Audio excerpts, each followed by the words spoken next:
J'ai essayé de regarder plein de séries depuis, mais je n'y arrive plus. Aucune n'est aussi addictive que celle que je vais vous présenter aujourd'hui. Salut à tous, ici Reg. Aujourd'hui, je vous fais la critique d'une série, un peu mystère évidemment, même si je vais vous révéler le nom bientôt. C'est mon moyen à moi de faire la critique d'une série sans que ce soit dans l'actualité et vous motiver à la regarder avec un titre un peu aguicheur. Évidemment, il n'y aura pas de spoiler et aujourd'hui, on parle d'une série qui a explosé tous les Emmy Awards depuis qu'elle est sortie chaque année et je vous promets de faire la critique de la troisième et dernière saison qui sortira cette année. Si vous me suivez sur les réseaux depuis quelques semaines maintenant, vous savez probablement de quelle série je parle, mais on va en parler. Mais avant ça, j'aimerais vous parler d'un truc que je trouve important pour moi, c'est que vous le savez, à côté de YouTube, j'ai un travail, je suis en CDI, 39 heures comme beaucoup de personnes, et je n'ai pas toujours le temps de me faire à manger ou de prendre un petit goûter sympa comme ça, c'est assez compliqué. Des fois, je vais au travail de 8h à 17h, puis j'enchaîne sur des vidéos jusqu'à minuit, 1h du matin, et c'est un peu compliqué niveau timing. C'est là qu'intervient le sponsor de cette vidéo,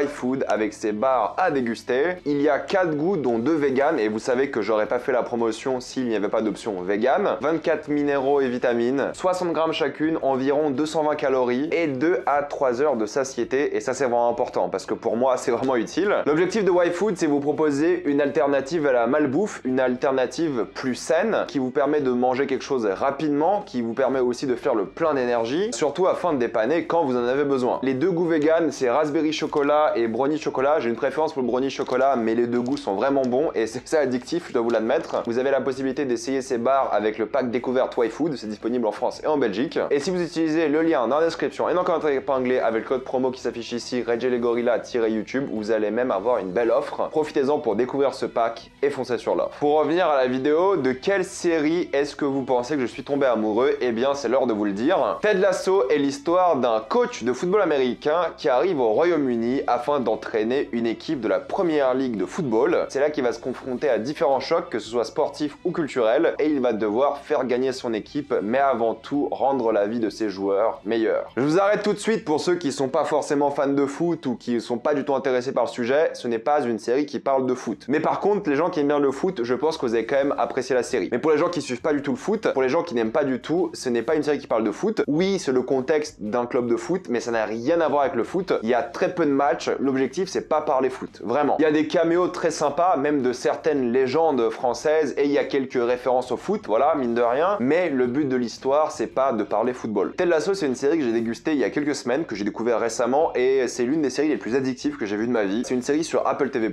et je vous le dis dès maintenant, tout de suite, ça vaut le coup de payer les 7 €, regardez Ted Lasso, et désabonnez-vous si vous voulez, mais pour le prix d'une pinte, croyez-moi, ça vaut le coup. Il y a 2 saisons actuellement de Ted Lasso, je crois que la première fait 8 épisodes ou 10, je sais plus, chaque épisode dure à peu près 30 minutes, et la deuxième saison a 12 épisodes, mais cette fois-ci, chaque épisode dure un peu plus, 35-40 minutes, mais vous ne voyez pas le temps passer. On était à un stade d'addiction de ma part que je ne voulais même plus faire de vidéos, quoi. Dès que j'entrais du travail, la première chose à laquelle je pensais, c'est regarder Ted Lasso. Lorsque j'étais en télétravail, à midi, je m'en filais un épisode. Je mettais la série dans mes veines. Je me couchais tard pour regarder Ted Lasso. On est à ce stade. Parce que c'est un concept assez simple. Vu qu'il coach une nouvelle équipe, ce Ted Lasso-là, il arrive dans un nouveau monde et tu le découvres en même temps que lui, surtout pour les gens qui connaissent pas le foot britannique. Vous le découvrez en même temps que lui. Et le concept est simple. Vous voulez que l'équipe de Ted Lasso gagne. Mais c'est pas le but de la série. Le but de la série, c'est comme je vous l'ai dit, c'est que Ted Lasso rende la vie de ces personnes meilleure. Et je cite Ted Lasso quand je dis ça, c'est que lui, son objectif, c'est pas de faire gagner ou perdre l'équipe, c'est de rendre la vie de ses joueurs meilleure sur le terrain et en dehors du terrain. Ted Lasso pulvérise les Emmy Awards depuis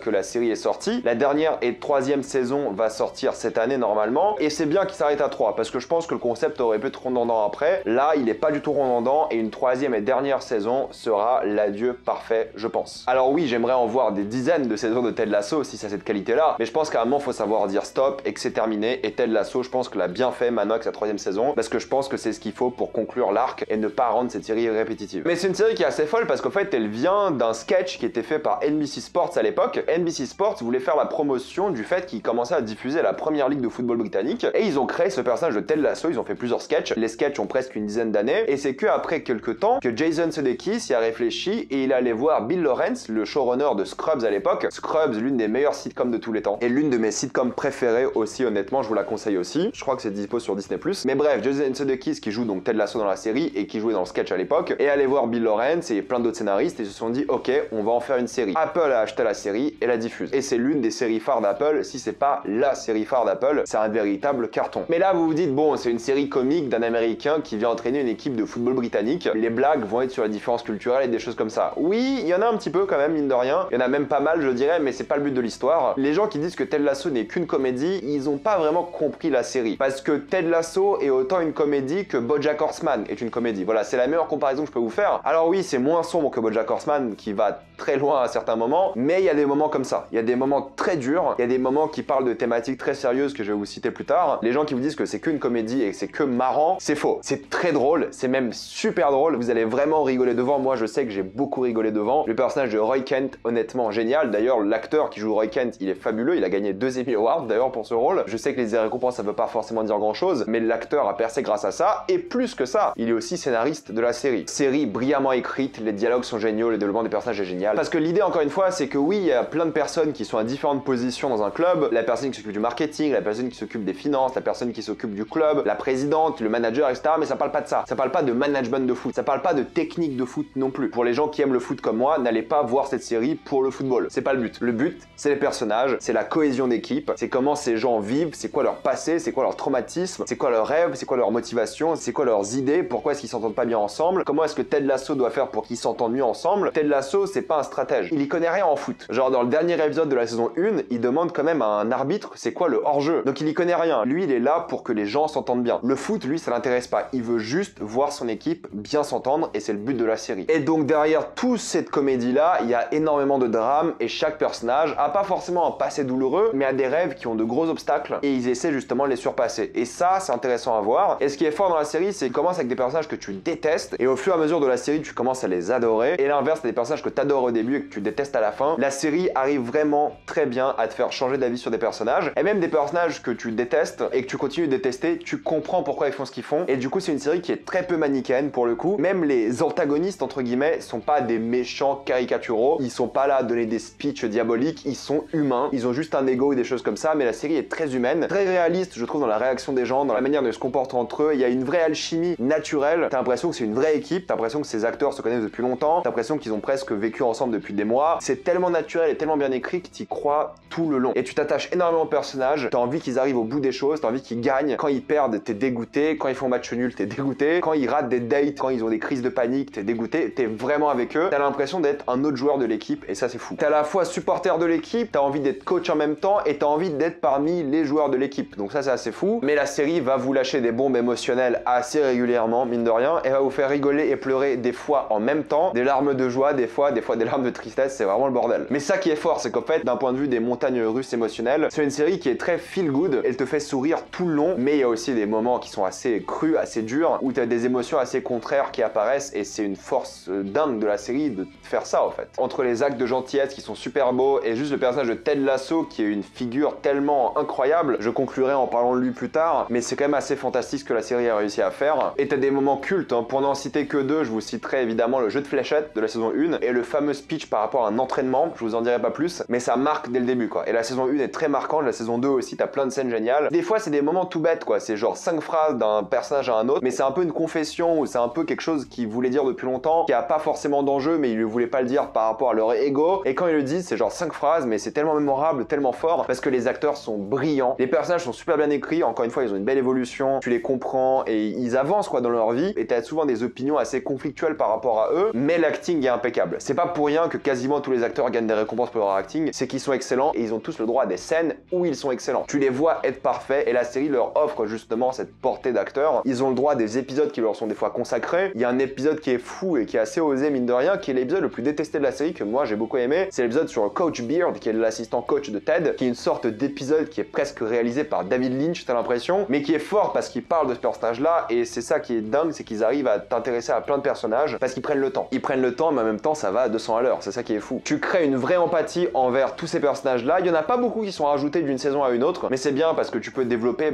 une grosse équipe, parce qu'une équipe de foot c'est pas que 11 joueurs, hein. Il y en a au moins le double, et t'en développes pas tous les personnages évidemment, parce que c'est trop compliqué pour une série, mais t'en as quand même évidemment certains qui ressortent du lot, et certains encore plus qui sont même des personnages principaux. D'ailleurs, un petit aparté sur les personnages, il y a une enfant dans la série qui aurait fait une excellente Ellie dans The Last of Us. Je tourne cette vidéo avant la sortie de la série, et j'en doute pas que Bella Ramsey est formidable dans le rôle, mais quand j'ai vu ce personnage-là de la petite dans Ted Lasso, j'ai fait oh putain, elle me fait penser à Ellie. Les acteurs sont géniaux, je le répéterai jamais assez, et les thématiques sont fortes et profondes, et c'est pas du tout traité de manière superficielle, c'est un arc qui est fait tout le long de la série. Même derrière le visage plein d'optimisme l'optimisme de Ted Lasso, il y a un passé, il a une vie. Je vais pas rentrer dans les détails, mais c'est que chaque personnage est bien développé de ce point de vue-là, et toute la série traite de vraies thématiques. Il y a un personnage qui doit gérer un peu sa vieillesse, sa retraite, la fin de la gloire. Pour lui, c'est pas forcément facile. Il y a des personnages qui vivent des vraies crises existentielles. Voilà, pourquoi vivre au final si ta vie c'est que certaines choses. Il y en a qui sont anxieux, il y en a qui sont dépressifs, il y en a qui vivent des divorces qui sont évidemment très difficiles à gérer émotionnellement. Il y a toutes les questions éthiques par rapport aux entreprises qui sont très importantes pour la série, par rapport aux sponsors des équipes et qu'est-ce que ça veut dire par rapport aux joueurs. Là, il y a beaucoup de références à des joueurs de foot de la vraie vie, mais tout le monde peut évidemment s'intéresser à ces thématiques. Il y a pas mal de moments qui parlent du deuil, il y a tout un aspect assez carriériste mine de rien, parce que ces jeunes-là, et j'ai envie de dire tout le monde dans cette série, est quand même motivé par leur carrière, parce que c'est un monde où tu peux facilement te faire promouvoir, tu peux facilement perdre en valeur ou gagner en valeur. Il y a toute cette idée des parents toxiques, de l'enfance importante et à quel point elle impacte les personnes les plus âgées, et donc évidemment la santé mentale. Je dirais que la santé mentale c'est peut-être la thématique la plus intéressante et la plus présente dans la série, parce que tout parle de santé mentale et de relations entre personnages et pourquoi ils se comportent mal, pourquoi ils se comportent bien. Bref, c'est tout un délire absolument grandiose. Tout ça avec un rythme de génie, vous allez pas pouvoir vous arrêter honnêtement, c'est extrêmement addictif. Moi dès le premier épisode, j'étais là. J'y ai cru, comme dit Ted, believe, et j'ai pas pu m'arrêter quoi, vraiment. Il y a plein de moments en musique qui sont géniaux, qui sont drôles, qui sont touchants. Le générique est génial, j'arrive pas à le skip pour le coup. Mais ça monte aussi quand même mine de rien, même si la série parle pas de foot, ça montre un peu la culture foot d'une petite ville comme Richmond, à côté de Londres. Ça montre l'amour pour le foot, ça montre la culture britannique par rapport à ce sport, et c'est un hommage aussi au football. Même si ça parle pas vraiment de ça, on voit beaucoup de supporters, on voit vraiment l'importance que le foot a pour cette communauté et l'importance de ce sport de manière générale. Donc c'est un bel hommage au foot mine de rien, même si c'est pas le sujet en soi de la série. Pour conclure, j'ai envie de vous donner mon avis sur Ted Lasso, sur le personnage en soi. C'est un personnage qui est assez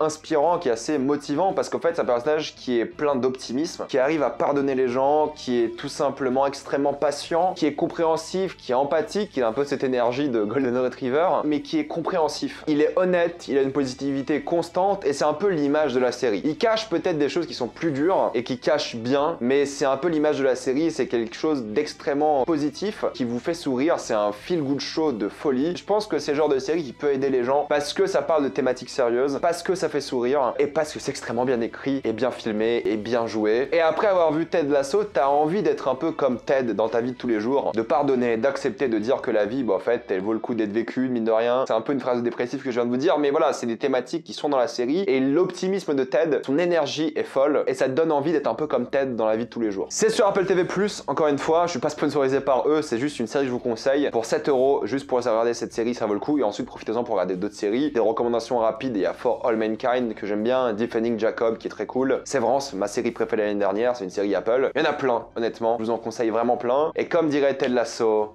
believe. Mettez-moi dans les commentaires ce que vous avez pensé de Ted Lasso, est-ce que je vous ai motivé à la regarder pour ceux qui l'ont pas vu, et ceux qui l'ont vu, qu'en pensez-vous? Dites-moi tout ça dans les commentaires. Comme d'habitude, pensez à vous abonner à la chaîne pour plus de vidéos, mettez un j'aime, ça aide beaucoup la chaîne. Suivez-moi sur tous mes réseaux, et moi je vous dis à la prochaine fois. Salut à tous.